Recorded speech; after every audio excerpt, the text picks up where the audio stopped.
असे म्हणतात की बाबा माझी चपाती आहे ना व्यवस्थित येत नाही किंवा कडक होतात किंवा मऊ लुसलुशीत होत नाही, दुसऱ्या दिवशी कडक होते चपाती. तर मग त्याच्यासाठी काय करायचं, जे गहू आहेत ना ते चांगल्या क्वालिटीचे घ्यायचे आणि चांगल्या क्वालिटीचे गहू घेतले की गहू चपाती पण चांगली येते आणि दुसऱ्या दिवसापर्यंत चांगली पण राहते. आणि दुसरी गोष्ट, चपाती करण्याची मळण्याची पद्धत पण व्यवस्थित पाहिजे, चपाती लाटण्याची पद्धत चांगली पाहिजे. तर तेच मी तुम्हाला शेअर करणार आहे, चपाती कशी करायची. आणि दुसरी गोष्ट, मुलं म्हणजे नाही का चपातीच खात नाही किंवा मुलं माझी खातच नाही असा काही प्रश्न असतो, तर मी ती पण एक ट्रिक सांगणार आहे चपाती बरोबरच. तर मुलं एक सोडून दोन दोन चपाती खातील अशा पद्धतीचं. आणि माझ्या मुलाला पण खूप आवडतं, तर ते मी आज तुमच्यासोबत शेअर करणार आहे. आज तर काही ब्लॉग वगैरे येणार नाही, पण जे आहे मी तुमच्यासोबत शेअर करते. चला, तर मी चपाती कशी करते ते तुम्हाला सांगते. ओला कपडा ठेवलेला आहे आणि ओला कपडा ठेवल्यामुळं काय होतं, जो आपण पोलपट घेतलेला आहे आणि तो जास्त चटकत नाही आणि व्यवस्थित चपाती लाटता येते आपल्याला. तर अशा पद्धतीचा मी मीडियम आकाराचा असा गोळा केलेला आहे चपातीचा. तर तो आपण लाटायचा आहे. ते तुम्हाला दाखवते मी आता कसं चपाती लाटते ते. हे बघा, पीठ घेतलं आपण लावून, चपाती लाटायची. त्याच्या आधीचे पण व्हिडिओ आहेत माझे चपातीचे, तर तुम्ही ते पण चेक करा.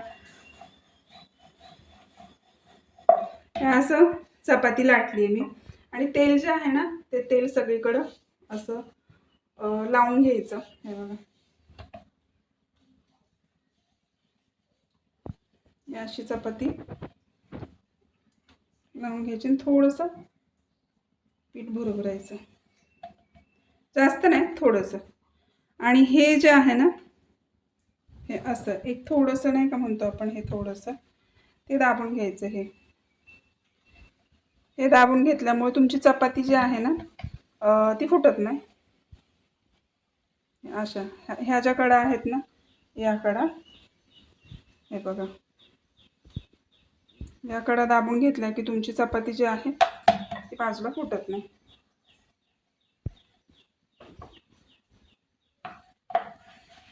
चपाती पीठ लावायचं, थोडं थोडं पीठ लावून चपाती लाटून घ्यायची.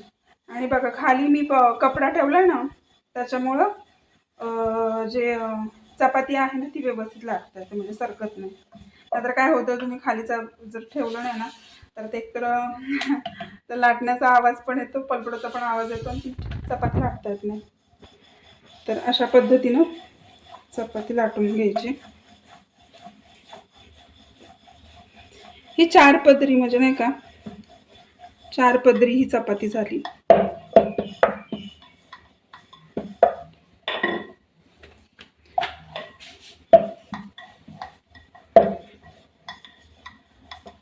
आणि चपाती पातळच चांगल्या लागतात खायला.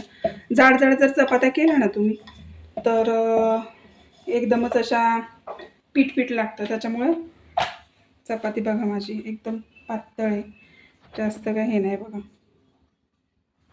एकदम पातळ चपाती झाली आपली, गोल चपाती झाली. तवा मी इथे गरम करायला ठेवलाय. तवा बघायचा व्यवस्थित, चेक करायचं चपाती, कारण की माझा तवा जो आहे ना तो खूप जाड आहे, पटकन असा नाही का गरम होत नाही. तर खूप मोठा तवा आहे, मला चपात्या पण तशाच मोठ्या लागतात. म्हणून तवा म्हणजे हा जाड तवा असल्यामुळे मला ना जरा वेळ लागतो. पण तव्यावरती आपण चपाती खूप छान होते. लोखंडाचा तवा वगैरे असेल तर त्याच्यावरती जो मधला स्पेस आहे का ते जळतं. त्याच्यामुळे मग हा ॲल्युमिनियम आणि जर्मन असं काहीतरी मिक्स आहे, पण चांगल्या क्वालिटीचा आहे. त्याच्यामुळे मग हा तवा मी घेतलेला आहे. चला, तर चपाती टाकून दाखवते तुम्हाला.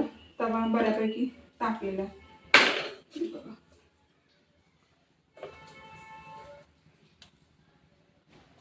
इथे ना माझी मुलगी शूट करते.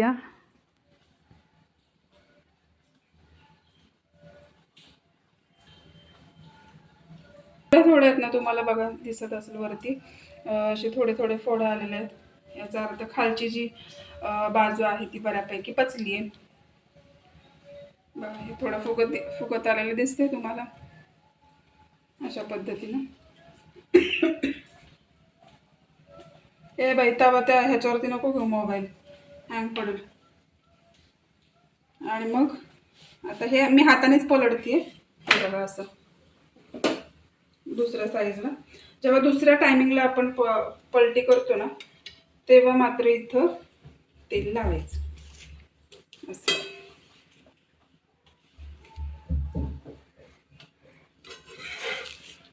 पलटून घ्यायचं.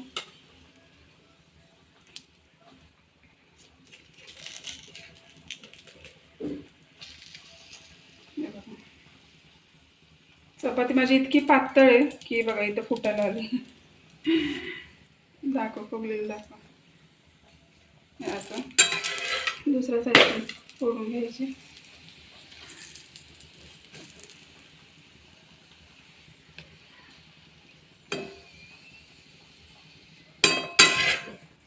हे बघा चपाती इतकी लुसलुशीत होते ना आणि मऊसूत होते ना, तर खायला पण खूप मजा येते अशा चपात्या. म्हणजे दुसऱ्या दिवशी पण चपाती अगदी आजची जशी आहे तशी. आणि दुसरी गोष्ट तुम्हाला सांगते, आता याच चपातीवरती आहे ना मी तुम्हाला म्हणजे माझा मुलगा काय खातो ते तुम्हाला दाखवते. आणि टमाटा आहे, थोडासा पेरी पेरी मसाला, चटणी, मीठ, तुम्ही काही टाकू शकता. त्याला जर कांदा आवडत नसेल तर तुम्ही मक्याचे दाणे नसतात का ते टाकू शकता, किंवा पनीर टाकू शकता, अजून काही टाकू शकता. तर त्याला कांदा आणि टमाटा असं कॉम्बिनेशन आवडतं. तर मी बाकी वेळेस काय असेल काही सब्जी असेल तर ते पण मी टाकते.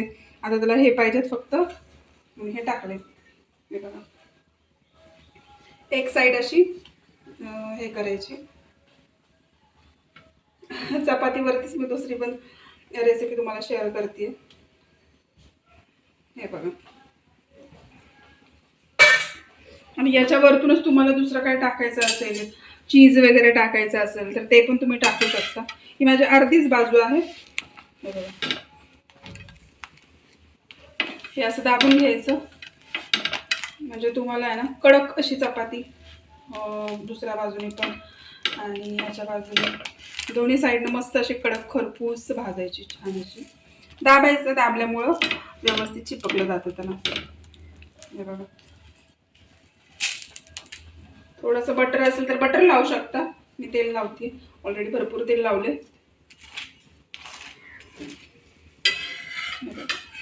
असं थोडंसं हलक्या हाताने परतून घ्यायचं. तर हे खाताना मुलं काय अर्धी चपाती म्हणून खातात, ॲक्च्युली ही एक चपाती आहे. अशा तुम्ही 2 चपात्या पण मुलांना दिल्या तर दोन्ही चपाती अगदी आरामात खातात. माझ्या मुलाला असं खूप आवडतं. आता मी सध्या तरी चीज वगैरे नाही टाकलेलं, किंवा बाकीचं जे आपण म्हणतो ना थोडंसं काही पण म्हणजे कोबी असेल, वाटाणा असेल, बटाटा असेल तर ते ह्याच्यामध्ये टाकून दिलं ना तरी खूप पोरं आवडीनं खातील. एकदा नक्की ट्राय करा. आणि तुमचा मुलगा जर खात नसेल तर बघा आणि मला एकदा कमेंट करून सांगा की कसं झालं होतं. तर हे बघा हे अशा पद्धतीनं माझं हे झालेलं आहे. तर हे बघा आणि ह्याचं मोरी काप करायचे, 4 काप करू शकता, 2 काप करू शकता. आणि पिझ्झा कसं खातो आपण त्या पद्धतीनं आपण पोरांना देऊ शकतो, की पिझ्झाच आहे म्हणून तुम्ही देऊ शकता. आणि हे बघा मुलांच्या पोटामध्ये असं पौष्टिक आहार पण जातोय. आणि काही पण असू दे पोरं बाहेरचं खाण्यापेक्षा घरातलं अशा पद्धतीनं म्हणजे पटकन आणि फास्ट खाता येईल अशा हिशोबाने आपण केलेलं आहे आणि पोरांना ते आवडतं पण. तर एकदा नक्की ट्राय करा, तुम्हाला आवडेल. आणि आजची रेसिपी कशी वाटली, आजचा चपातीचा व्हिडिओ कसा वाटला नक्की शेअर करा. आणि दुसरी गोष्ट की आज तुम्हाला किचन जे आहे ना ते वेगळं दिसत असेल. हे आहे मी लोणावळ्याचं किचन. इकडे आली आहे लोणावळ्याकडं. आणि म्हणजे माझं दोन्हीकडचं पण असतं, इकडे पण असतं आणि तिकडे आळंदीमध्ये पण असतं. दोन्हीकडे मी येऊन जाऊन असते. तर इथे आज आहे, तर आजचा शूट इथला आहे. तर आजचा ब्लॉग कसा वाटला नक्की मला कमेंटद्वारे कळवा. आणि चला तर असो जे पण आहे ते तुमच्यासोबत मी आज थोडं का असं शेअर केलेलं आहे. आणि आवडला असेल तर नक्की सबस्क्राईब, लाईक, शेअर अवश्य करा. चला बाय बाय. आता हिला आहे ना मी जी चपाती दिली होती ना जी केलेली आहे बघा, याला मस्त असं कट वगैरे मारलेलं आहे. म्हणजे असं कट करून खाल्लं ना एक नंबर लागतं. म्हणजे अख्खी नाही, कट कापायचं आणि थोडं थोडं करायचं. आता साईची बघा आमची रिॲक्शन. कसं झालंय ग? खूप छान. आवडतो ना तुला? हो आणि स्वराजला हो, स्वराजला पण आवडतो. आवडतो ना? हो मग असं रोज जर तुम्हाला खायला दिलं तर खासाल का तुम्ही? हो, नक्कीच. आवड म्हणजे त्याच्यामध्ये काय आहे? तुला काय आवडलं त्याच्यामध्ये? सगळं चांगलं आहे. काय म्हणजे टमाटा आहे, कांदा आहे, चटणी आहे, मीठ आहे, पेरी पेरी मसाला आहे. बाहेरचं पिझ्झा बर्गर खाण्यापेक्षा हे पौष्टिक खाणं चांगलंच आहे ना. म्हणजे पिझ्झा वगैरे नको ना आता तुम्हाला? तसं पण पाहिजे. तर चला अशा पद्धतीनं बघा मस्त पिझ्झा वगैरे खाण्यापेक्षा अशा पद्धतीचं खाल्लं. तिला पण खूप आवडलं.